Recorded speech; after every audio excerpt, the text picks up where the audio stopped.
कौन फूल फूलेलाय अयोध्या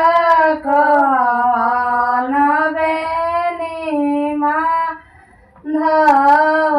होय ललना कौन फूल फूलरिया कौन हमरो आचर कौन हमरो आचर हे ललना कौन फूल फूलरिया कौन हमरो आचर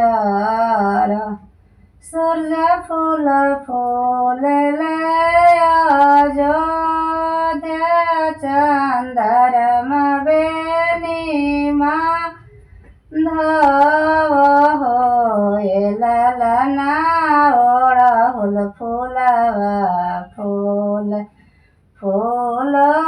फूलरिया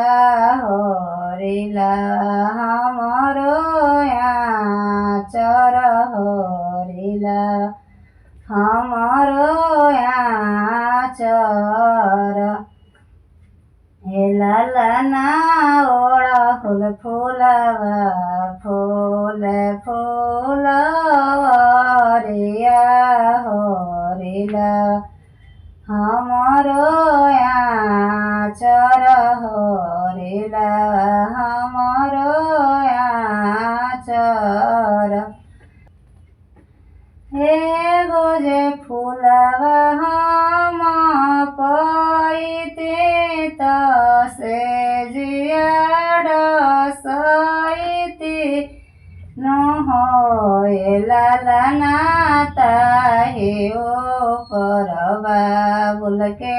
सुतइते होरिला बड़ा सुंदर होरिला बड़ा सुंदर हे ललना ताहे ओपर बाबुल के सुतइते होरिला बड़ा सुंदर होरिला बड़ा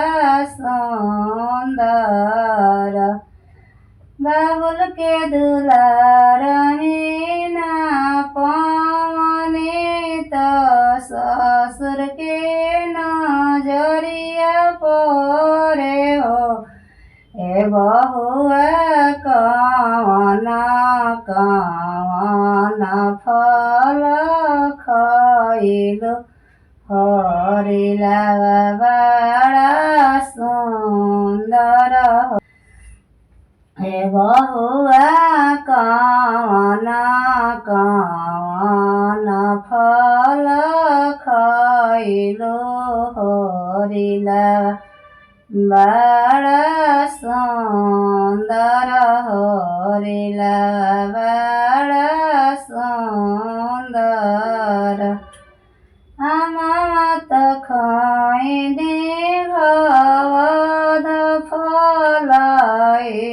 मलि जवद फल ए बाबुजी नारियर फोरी खइने होरिला बड़ा सुंदर होरिला बड़ा सुंदर ए बाबुजी नारियर फोरी खइने होरिला बड़ा सुंदर होरिला बड़ा सुंदर बाबुल के दुलारहीना पवने त भसुर के नजरिया परे हो हे भही कौन फल खइलो हरिला बड़ा सुंदर हरिला बड़ा सुंदर आमात खाइने घवध फलाई मिली झवध फल हो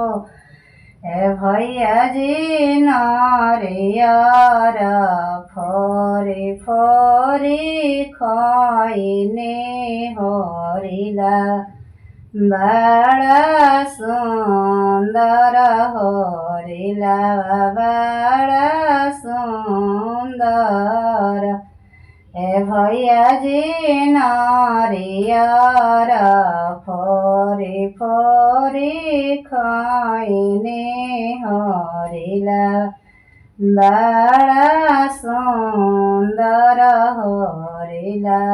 बड़ा सुंदर बाबुल के दुलारहीना